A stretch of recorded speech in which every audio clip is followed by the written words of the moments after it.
कभी कभी ऐसा होता है लड़की बालिग हो गई, 15 साल 20 साल 18 साल उसकी उम्र हो गई, अब वो कहीं शादी करना चाह रही है और वो ये देख रही है कि मेरी शादी जहां मैं चाह रही हूं वहां मेरे माँ बाप तैयार नहीं होंगे, तो फिर वो नाटक करना शुरू कर देते, ड्रामा करना शुरू कर देते। अब घर वाले इसको बुला रहे उसको बुला रहे, कोई आकर के सही तरीके से इलाज कर रहा है, कोई आकर के गलत तरीके से इलाज कर रहा है, तो ये सब चीजें औरतों में ज्यादा पाई जाती है। इसीलिए अल्लाह के प्यारे नबी ने फरमाया कयामत उस वक्त तक नहीं आएगी हत्ता तज़तरिब अलयातु निसाई दौसिन हौला ज़िल खलसा, जब जब कबीले दौस की औरतें ज़ुल खलसा नामी बुत का चक्कर न लगाएंगी। कबीले दौस यमन का एक कबीला था, पूरा कबीला मुसलमान हो चुका था, उस कबीले के अंदर एक बहुत बड़ा बुत था, उस बुत का नाम ज़ुल खलसा था। अल्लाह के नबी फरमा रहे हैं कि कयामत के पहले वो दौर भी आएगा कि कबीले दौस की औरतें बुतों का चक्कर लगाएंगी।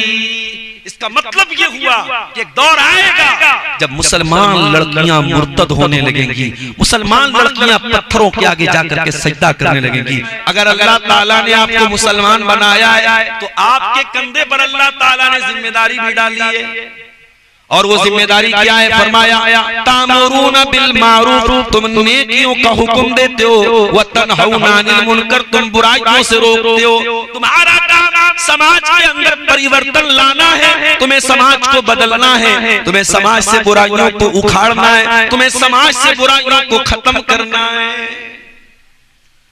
सिर्फ अपने आप को सुधार दिया, मैं नमाजी हो गया, मैं सुधर गया, इतना काफी नहीं है मेरे प्यारे साथी। अल्लाह ने फरमाया सूरह हज के अंदर अल्लाह किसकी मदद करता है? आज हिंदुस्तान के हालात दिन ब दिन खराब हो रहे हैं। कई कई साल से कोई बेकसूर जेल में बंद है, रेप करने वाले को और कत्ल करने वाले को तो बेल मिल जाती है, लेकिन जो बेचारा बेकसूर कोई तालिब इल्म है, कोई स्टूडेंट है, कोई छात्र है, आज जेल के अंदर वो बंद है, आज उसको बेल नहीं मिल रही है। कानून भी अपना काम सही तरीके से नहीं कर पा रहा है। ऐसे हालात में मेरे प्यारे भाइयों, हम कहते हैं कि अल्लाह हमारी मदद क्यों नहीं करता? अल्लाह किसकी मदद करता है? अल्लाह ने कुरान में कह दिया लयंसुरन्नल्लाहु मन यंसुरु, अल्लाह उसकी मदद करता है जो अल्लाह की मदद करता है। अल्लाह सबकी मदद नहीं करता, अल्लाह तो उसी की मदद करेगा जो अल्लाह की मदद करेगा। ऐ अल्लाह तेरी मदद करने का क्या मतलब है? ऐ अल्लाह हम तेरी मदद कैसे कर सकते हैं? फरमाया अल्लज़ीना इम्मक्कन्नाहुम फिल अर्दि अक़ामुस सलाता व आतवुज़ ज़काता व अमरू बिल मारूफ व नहौ अनिल मुनकर। मेरी मदद करना चाहते हो? चार काम करो। ऐ मेरे बंदो, अगर हम तुमको जमीन में पावर दें, तुमको जमीन में कुर्सी दें, तुमको जमीन में इक़्तिदार दें, तो चार काम करो। अक़ामुस सला, नमाज कायम करो, व आतवुज़ ज़का, ज़कात अदा करो, व अमरू बिल मारूफ, और नेकी का हुक्म दो, व नहौ अनिल मुनकर, और बुराई से रोक दो। ये चार काम करोगे तब अल्लाह तुम्हारी मदद करेगा। अल्लाह ऐसे तुम्हारी मदद नहीं करेगा। तो समाज को सुधारने की चिंता भी होनी चाहिए। और ये जो जलसे हो रहे हैं, ठीक है, सीमांचल में होने वाले जलसों का एक बहुत बड़ा मकसद मदरसों को चलाना भी है। मदरसों का चंदा हो रहा है, मस्जिदों का चंदा हो रहा है, कब्रिस्तान का चंदा हो रहा है इन्हीं जलसों के। लेकिन सिर्फ यही मकसद नहीं है इन जलसों, ये जलसे इसलिए भी हो रहे हैं कि आप और हम अपनी बुराइयों पर, अपनी कमियों पर हम नजर डालें, हम अपनी इस्लाह करें। और ये बात याद रखो मेरे भाई, जिस तरीके से अल्लाह ताला के हमसे ये सवाल होगा कि तुम नमाज पढ़ते थे कि नहीं पढ़ते थे, तुम अच्छे काम करते थे कि नहीं करते थे, तुम बुराई से बचते थे कि नहीं बचते थे, उसी तरीके से अल्लाह तबारक व तआला के ये भी सवाल होगा कि तुम्हारे समाज में गंदगी हो रही थी, तुमने रोका क्यों नहीं? तुम्हारे गांव में ज़िना हो रहा था, तुम्हारे गांव में लोग सूद खा रहे थे, तुम्हारे आस-पास भाई भाई से लड़ रहा था, तुम्हारे घरों और खानदानों में झगड़े हो रहे थे, तुम्हारे गांव में एक दूसरे से लोग हसद करते थे, हराम खाते थे लोग, सूद खाते थे लोग, तुम क्या कर रहे थे? तुमने अपनी जिम्मेदारी क्या ली? तुमने कभी रोका? तुमने कभी मना किया? तुमने कभी हालात को बदलने की कोशिश की? ये सवाल भी अल्लाह ताला क्या होगा हमसे। अल्लाह के प्यारे नबी फरमाते हैं, मन रआ मिनकुम मुनकरन फलयुगय्यिरहु बियदिही, जब तुम में से कोई बुराई को देखे तो अपने हाथ से रोक सकता है तो हाथ से रोक दे। फ़इल्लम यस्तति फ़बिलिसानिही, अगर हाथ से नहीं रोक सकता तो जबान से रोक दे। फ़इल्लम यस्तति फ़बिक़ल्बिही, और जबान से भी नहीं रोक सकता तो कम से कम दिल से बुरा जाने। हम तो दिल से भी बुरा नहीं जाने। अब तो मोबाइल पर बच्चे गाना सुन रहे हैं और बाप देख करके हंस रहा है, बाप मजा ले रहा है, माँ मजा ले रही कि मेरा बेटा गाना देख रहा है। अब तो हम बुराई को हाथ से रोकना तो बड़ी दूर की बात है, जबान से रोकना तो बड़ी दूर की बात है, हम तो दिल से भी बुराई को बुरा नहीं जानते। और अल्लाह के नबी ने फरमाया कि अगर तुम दिल से बुराई को अगर जबान से नहीं रोक पा रहे हो, हाथ से नहीं रोक पा रहे हो, सिर्फ दिल से बुरा समझ रहे हो, वज़ालिका अज़अफ़ुल ईमान, ये ईमान का सबसे कमजोर हिस्सा है, सबसे निम्नतम स्तर है, सबसे लोवेस्ट लेवल है ईमान का। इसके नीचे फिर ईमान नहीं है। अगर तुम्हारे दिल में भी बुराई को तुम बुराई नहीं समझ रहे हो तो फिर इसके नीचे तुम्हारे अंदर ईमान है ही नहीं मेरे प्यारे साथी। तो आज की मेरी जो तकरीर का उन्वान है वो यही है कि समाज क्यों बिगड़ रहा है, इसके रीजंस क्या है, इसके असबाब क्या है, समाज के अंदर ये बुराइयां क्यों जन्म ले रही है, इस पर हम पॉइंट टू पॉइंट इंशाअल्लाह बात करेंगे। देखो सबसे बड़ी बुराई क्या है समाज में? सबसे बड़ी बुराई शराब नहीं, सबसे बड़ी बुराई ज़िना नहीं है, सबसे बड़ी बुराई कत्ल नहीं है, समाज की सबसे बड़ी बुराई शिर्क है। शिर्क से बड़ा कोई पाप नहीं है, शिर्क से बड़ा कोई गुनाह नहीं। अल्लाह के प्यारे नबी से पूछा गया, अय्यु ज़म्बि अअज़म इंदल्लाह, ऐ अल्लाह के रसूल, अल्लाह ताला के नजदीक सबसे बड़ा गुनाह क्या है? आपने फरमाया, अन तजअला लिल्लाहि निद्दन व हुवा खलक़क, सबसे बड़ा गुनाह ये कि तू अल्लाह के बराबर किसी को करार दे दे।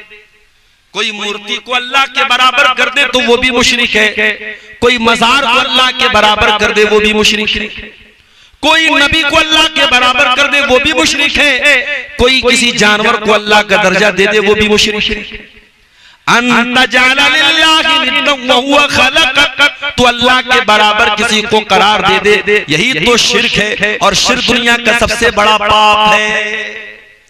इन्नहु मन युशरिक बिल्लाहि फ़क़द हर्रमल्लाहु अलैहिल जन्नह व मअवाहुन नार व मा लिज़्ज़ालिमीन मिन अंसार। मेरे बंदो, जो शिर्क करेगा और बगैर तौबा के वो मर जाएगा, उसको जन्नत में दाखिला नहीं मिलेगा, वो हमेशा हमेशा जहन्नम में रहेगा, उसका कोई मददगार नहीं होगा, वो कभी जन्नत में नहीं जा पाए।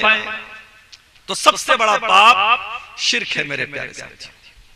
समाज को अगर हमें बुराई से बचाना है तो हमें अपने अकीदे को सही करना पड़ेगा। आज आपके अररिया के, फॉरबिसगंज के, किशनगंज के बहुत सारे बच्चे दूर दराज इलाकों में काम करते हैं। कल मेरा प्रोग्राम गुजरात में था, अहमदाबाद से 200 किलोमीटर दूर समी के इलाके में। मैं सुबह 8 बजे फ्लाइट पकड़ के कलकत्ता से 11 बजे अहमदाबाद पहुंचा। वहां हमारे साथी रिसीव करने आए थे। भूख बहुत तेज लगी थी। उन्होंने कहा, मौलाना कोई अच्छा होटल नजर आता है तो खाना खाते हैं। तकरीबन 2:30-3 बजे हम लोग अहमदाबाद से समी के बीच में रास्ते में एक बहुत अच्छा होटल था, मुस्लिम होटल था, वहां दाखिल हुए हम लोग। होटल में जितने वर्कर्स थे, जो होटल में खाना बनाने वाले शेफ होते हैं और जो वेटर्स होते हैं, सब मुस्लिम थे।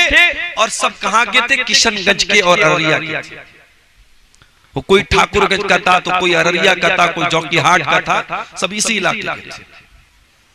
तो मैंने उनसे पूछा तो उन्होंने कहा, मौलाना हम सब लोग एक ही इलाके के लोग।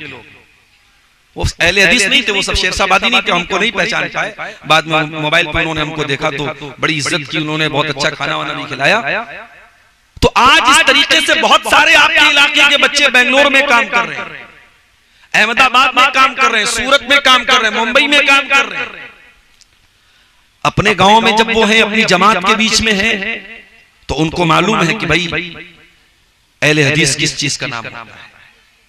लेकिन जब माहौल बदल गया, वो किसी दूसरे इलाके में गए, पता लगा कि उसमें से बहुत सारे नौजवान कब्र परस्ती की तरफ भी चले गए। बहुत सारे उसमें से नौजवान ऐसे हैं जिनकी नमाज का तरीका सुन्नत के खिलाफ हो गया। जब उनको गलत माहौल मिला, उनको गलत संगत मिली, तो उनका ईमान और अकीदा भी खतरे में पड़ गया। मेरे प्यारे, हमारे बनारस का साड़ी का कारोबार जब डाउन हुआ, बहुत सारे लोग बनारस के कारोबार के सिलसिले में बेंगलोर गए, सूरत गए। कई नौजवानों ने मुझको बताया कि मौलाना वहां पैसा कमाने की ऐसी धुन हम पर सवार हो गई कि हम 5 टाइम की नमाज तो छोड़ दीजिए, हम जहां कारखाने में काम करते हैं वहां दूर दूर तक कोई मस्जिद नहीं है, हम जुमा के दिन जुमा की नमाज भी नहीं पढ़ पाते हैं। महीना महीना गुजर रहा है, मुसलमान जुमा की नमाज तक नहीं पढ़ पा रहा है, या ये कह लीजिए कि नहीं पढ़ रहा है। ये हालात होते हैं मेरे प्यारे साथियों। इसलिए मैं बार बार ये बात कहता हूं, अपने अकीदे के साथ साथ अपने बच्चों की अकीदे की फिक्र करो मेरे प्यारे साथियों। अल्लाह के प्यारे नबी अपने चचा के बेटे अब्दुल्ला बिन अब्बास से 8-9 साल के बच्चे थे अब्दुल्ला बिन अब्बास, अल्लाह के प्यारे नबी 8-9 साल के बच्चे से कहते हैं, इज़ा सअलता फसअलिल्लाह व इज़ा इस्तअनता फस्तईन बिल्लाह। ऐ मेरे बच्चे, जब भी तू सवाल करना तो अल्लाह से सवाल करना, जब भी तू मदद मांगना तो अल्लाह से मदद मांगना। 8-9 साल के बच्चे को अल्लाह के नबी तौहीद सिखा रहे हैं। और आगे बढ़िए, अल्लाह के प्यारे नबी के बहुत पहले आपके बाप इब्राहिम अलैहिस्सलाम दुआ करते हैं, वजुनुबनी व बनिया अन नाबुदल असनाम। ऐ अल्लाह, तो मुझे और मेरे बच्चों को बुत परस्ती से बचा। इब्राहिम अलैहिस्सलाम के पोते हैं याकूब अलैहिस्सलाम।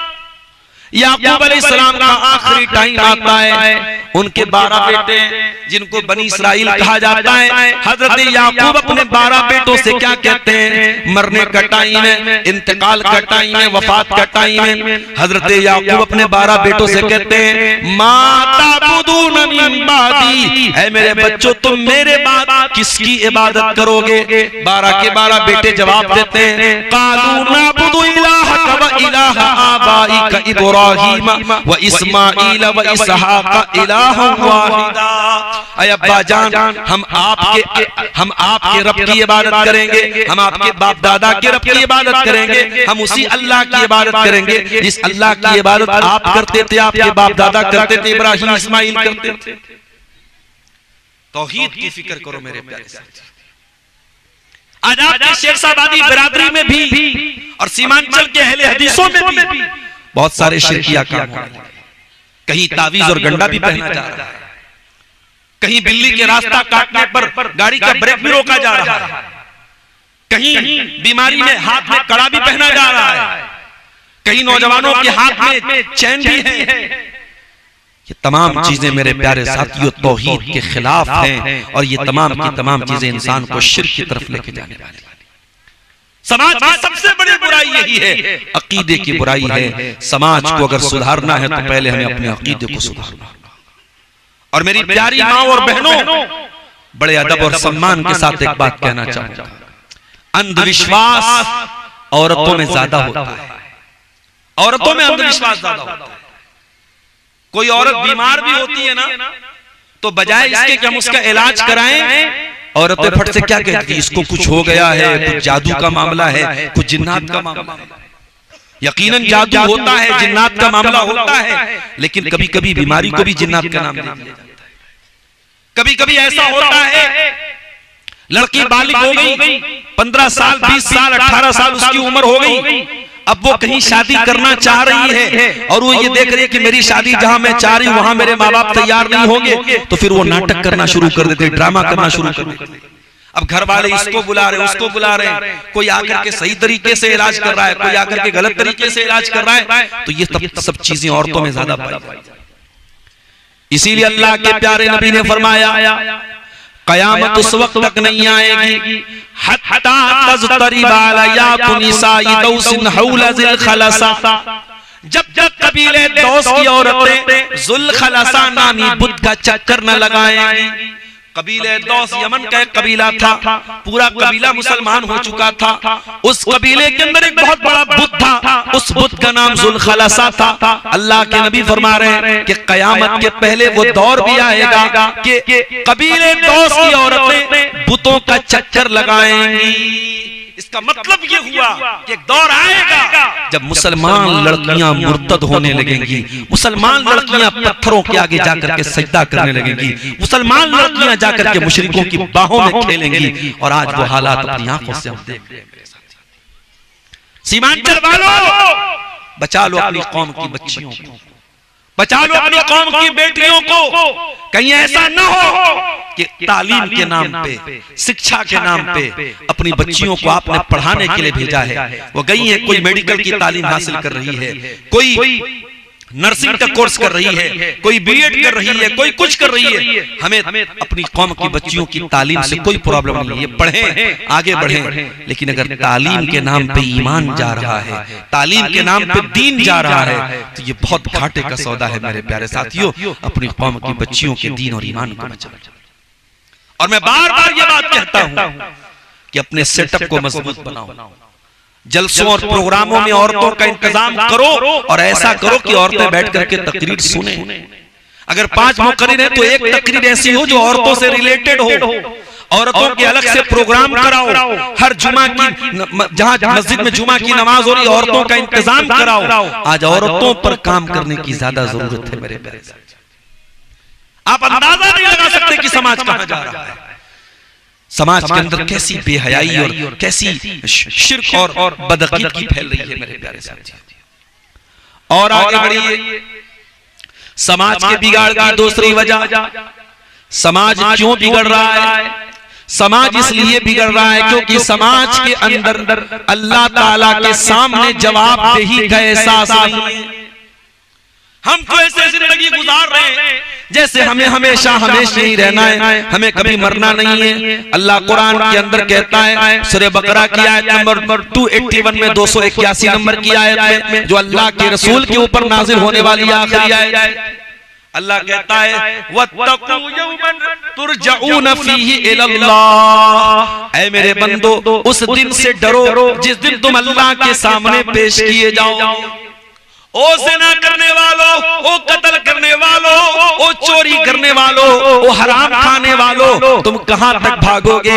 जहां भी तुम जाओगे तुम अल्लाह की कायनात के अंदर ही रहोगे, तुम अल्लाह की कायनात के बाहर नहीं निकल सकते। वत्तकू यौमन तुरजऊन फीही इलल्लाह। तुम्हारी गाड़ी की स्पीड 100 पर चली जाए, 200 पर चली जाए, 500 पर चली जाए, एक न एक दिन तो तुम्हारी गाड़ी को रुकना है, और एक न एक दिन तुम अल्लाह के कब्जे में जाओगे, एक न एक दिन तुम अल्लाह के सामने जाओगे। डरो उस दिन से जिस दिन तुम अल्लाह के सामने जाओगे। और जब अल्लाह के सामने जाओगे, सुम्मा तुवफ़्फ़ा कुल्लु नफ्सिम मा कसबत व हुम ला युज़लमून। अल्लाह ताला एक एक अमल का हिसाब लेगा, एक एक अमल का हिसाब लेगा। फमन यामल मिस्काला ज़र्रतिन खैरन यरा वमन यामल मिस्काला ज़र्रतिन शर्रन यरा। एक जर्रा बराबर तुमने नेकी की होगी वो भी तुम्हारे सामने आ जाएगी, एक जर्रा बराबर तुमने गुनाह किया होगा वो भी तुम्हारे सामने आ जाएगा। अल्लाह से तो नहीं बच सकते मेरे साथी। अल्लाह के सामने तुम्हारी पूरी जिंदगी ओपन है। अल्लाह तो तुम्हारे दिलों के अंदर छुपे हुए भेद को भी जानता है। यालमु खाइनतल अयुन व मा तुख्फिस सुदूर। अल्लाह ताला तुम्हारी आंखों की चोरी को भी जानता है, अल्लाह तुम्हारे दिलों में छुपे हुए भेद को भी जानता है। डरो मेरे भाइयों उस दिन से जिस दिन तुम अल्लाह के सामने पेश किए जाओगे और अल्लाह के यहाँ तुम्हारे आमाल को तौला जाएगा। और अल्लाह जब अमाल को तौलेगा तो कैसे तौलेगा? फरमाया वनदउल मवाज़ीनल क़िस्त लियौमिल क़ियामा। हम क़यामत के दिन इंसाफ का तराजू रखेंगे। फला तुज़लमु नफ्सुन शैया। और किसी के साथ कोई अन्याय नहीं किया जाएगा। व इन काना मिस्काल हब्बतिन मिन खरदलिन अतैना बिहा। एक राई के दाने के बराबर भी कोई चीज होगी तो सामने आ जाए। आज कर ले ताकतवर अपनी ताकत का गलत इस्तेमाल, वहां हिसाब देना पड़ेगा। अब बिहार में भी मॉब लिंचिंग की घटनाएं होने लगी, अब यहां पर भी बुलडोजर गरजने लगा है, अब यहां पर भी जुल्म और सितम के नए नए पैमाने लिखे जा रहे और बनाए जा रहे हैं। मगर हर जालिम ये बात याद रखे, हर ताकतवर ये बात याद रखे कि जिसने भी अपनी ताकत का दुरुपयोग किया है वो दुनिया में भी जलील हुआ और आखिरत में तो होगा ही। था हुकूमत का फिरऔन को भी नशा, था हुकूमत का फिरऔन को भी नशा, जुल्म पर जुल्म खलकत पे करता रहा। जब समंदर में डूबा तो कहने लगा, इस हुकूमत के पाने से क्या फायदा। ख्वाब गफलत में सोए हुए मोमिनों, ऐशो इशरत बढ़ाने से क्या फायदा। काबिले जिक्र किस्सा है नमरूद का, वो भी इनकार करता था माबूद का। ये भी बहुत बड़ा रोना है आज कि आज ऑनलाइन डिबेट हो रहा है इस बात पर कि अल्लाह है कि नहीं है, डज गॉड एग्जिस्ट, अल्लाह है कि नहीं, इस पर डिबेट हो रहा है। किसी जमाने में नमरूद ने इनकार किया था। काबिले जिक्र किस्सा है नमरूद का, वो भी इनकार करता था माबूद का। उसके भेजे को मच्छर ने खाकर कहा, यूं बड़ाई जताने से क्या फायदा। ख्वाब गफलत में सोए हुए मोमिनों, ऐशो इशरत बढ़ाने से क्या फायदा। हर जालिम ये बात याद रखे, अल्लाह जालिम को ढील दे रहा है, अल्लाह जालिम को ढील दे रहा है। मगर अल्लाह जिस दिन पकड़ेगा, अल्लाह की पकड़ बड़ी सख्त होगी। वो उमली लहुम इन्न कैदी मतीन, हम जालिमों को ढील दे रहे हैं मगर हमारी चाल, हमारी तदबीर बहुत मजबूत है, हमारी प्लानिंग बहुत मजबूत है। ऐ चाल चलने वालों, तुम अपनी चाल चलते रहो और अल्लाह ताला अपनी प्लानिंग कर रहा है। वल्लाहु खैरुल माकिरीन, और अल्लाह सबसे बेहतरीन प्लानिंग करने वाला। तो ये एहसास जब तक नहीं होगा कि हमें अल्लाह को जवाब देना है, हमें अल्लाह को हिसाब देना है, तब तक मेरे प्यारे साथियों हम और आप समाज से बुराइयों से नहीं बच सकते। आज आप देखिए, आप गाड़ी लेके चल रहे हैं, इसी हाईवे के ऊपर जगह जगह कैमरे लगे हुए हैं, जहां कैमरा लगाए ऑटोमेटिक ड्राइवर की स्पीड कम हो जाती है। और हमारे यहाँ तो पेनाल्टी जो लगती है 1000, 2000, 5000 लगती है। सऊदी अरब में मैं एक मर्तबा जब वहां मैंने देखा कैमरा लगा है, तो वहां के ड्राइवर ने कहा कि मौलाना साहब यहाँ तो पेनाल्टी इतनी खतरनाक लगती है, सीधे 6000 रियाल। 6000 रियाल का मतलब कि इंडिया का 1,20,000, 1,30,000 रुपया हो गया। अब बोला इतना, अगर हम लोग की सैलरी उतनी नहीं है जितना यहाँ एक बार अगर हमने सिग्नल क्रॉस कर दिया या एक बार हमने ओवर स्पीड में गाड़ी चला दी तो इतनी पेनाल्टी लग जाती है। तो जब आपको ये डर होगा कि पेनाल्टी लगेगी, ऑटोमेटिक आपकी गाड़ी की स्पीड कम हो जाएगी। जब आपको ये डर होगा कि पुलिस का डंडा पड़ेगा, तो आप ऑटोमेटिक गलत काम से बचेंगे। अगर पुलिस का डंडा आपको क्राइम से बचा सकता है, हाईवे पर लगा हुआ कैमरा आपकी गाड़ी की स्पीड को कम कर सकता है, तो ऐ गुनाहों में डूबे हुए इंसान, ऐ अल्लाह की बगावत में डूबे हुए इंसान, ऐ जुल्म और सरकशी में डूबे हुए इंसान, या अय्युहल इंसान मा गर्रका बिरब्बिकल करीम अल्लज़ी खलक़का फसव्वाका फअदलक फी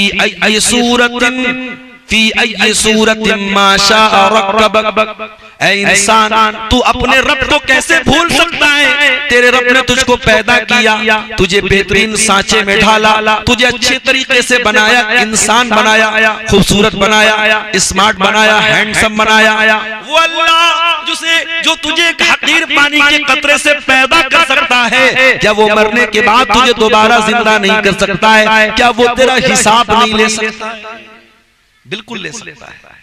इसलिए मेरे प्यारे साथियों, जब तक ये एहसास नहीं पैदा होगा कि हमें अल्लाह को हिसाब देना है, तब तक समाज से बुराइयों का खात्मा नहीं हो सकता है।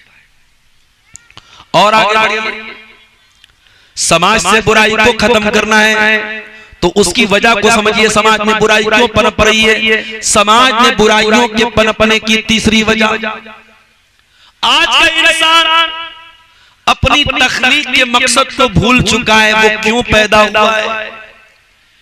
इंसान ये समझता है हम तो खाने पीने के लिए, एंजॉय करने के लिए दुनिया में आए हैं। उसकी जिंदगी का एक ही मकसद है, खाना है, पीना, एंजॉय करना है। अयहसबुल इंसानु अन युत्रका सुदा, ऐ इंसान क्या तू ये समझता है तुझे यूं ही छोड़ दिया जाएगा? अलम यकुन नुतफतम मिन मनिय्यिन युमना, क्या तू भूल गया तू एक हकीर पानी का कतरा था। सुम्मा काना अलकतन फखलक फसव्वा, फिर अल्लाह ने तुझको जमा हुआ खून बनाया, फिर अल्लाह ने तुझको इंसान बनाया। फजअल मिनहु ज़ौजैन अज़्ज़कर वल उन्सा, फिर अल्लाह ने तुझको मेल और फीमेल बनाया। अलैसा ज़ालिका बिक़ादिरिन अला अन युहयिल मौता, क्या वो अल्लाह जो तुझको एक हकीर पानी के कतरे से जीता जाता इंसान बना सकता है, क्या वो अल्लाह तुझे मरने के बाद दोबारा जिंदा नहीं कर सकता है? ऐ इंसान, अपने जिंदगी के मकसद को पहचान। और तेरी जिंदगी का मकसद क्या है? वमा खलक़तुल जिन्ना वल इंसा इल्ला लियअबुदून, मैंने जिन्नात और इंसान को अपनी इबादत के लिए पैदा किया है। तेरी जिंदगी का मकसद अल्लाह की इबादत। आज कितने मुसलमान हैं 24 घंटे में एक बार भी उनका सर अल्लाह के सामने नहीं झुकता है, एक टाइम की नमाज तक वो नहीं जानते।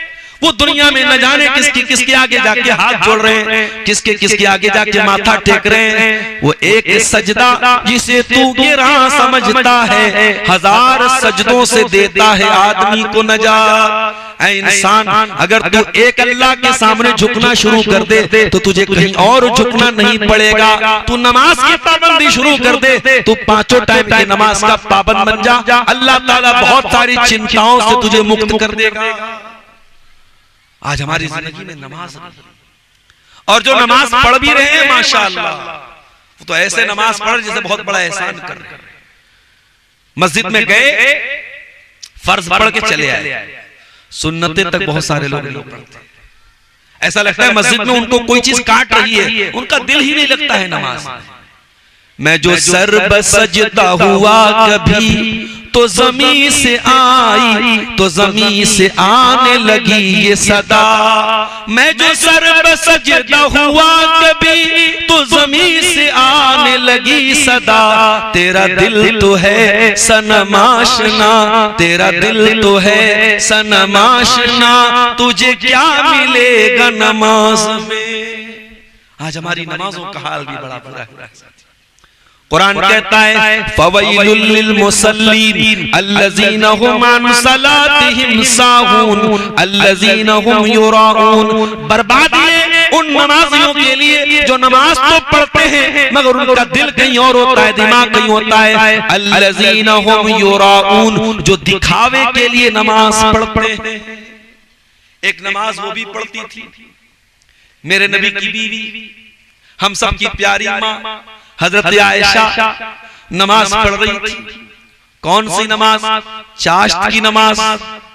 मौलवी साहब ये चाश्त की नमाज कौन सी होती है? हम तो फजर जानते हैं, जोहर जानते हैं, असर जानते हैं, मगरिब जानते हैं, इशा। ये चाश्त की नमाज कौन सी नई नमाज? हमें से कितने लोगों को मालूम भी नहीं होगा चाश्त की नमाज कौन सी होती है। अगर इंसान फजर की नमाज के बाद मुसल्ले पर बैठा रहे और बैठ करके अल्लाह का जिक्र करता रहे, और जब सूरज निकल जाए और सूरज एक नेजा बुलंद हो जाए, यानी सूरज निकलने के तकरीबन 15-20 मिनट के बाद उठ करके इंसान अगर 2 रकात नमाज या 4 रकात नमाज पढ़े तो उसको एक हज और एक उम्रा का सवाब मिलेगा। और ये 4 रकात नमाज अगर पढ़ेगा तो उसके बदन के हर जोड़ की तरफ से दान करने का, सदका करने का सवाब वो पाएगा। एक नमाज आपको हज और उम्रा का सवाब भी दे रही है और आपके बदन के हर जोड़ की तरफ से दान देने का और सदका करने का सवाब भी आपको मिल रहा है। ये नमाज होती है चाश्त की नमाज, इसको इशराक की नमाज भी बोलते हैं।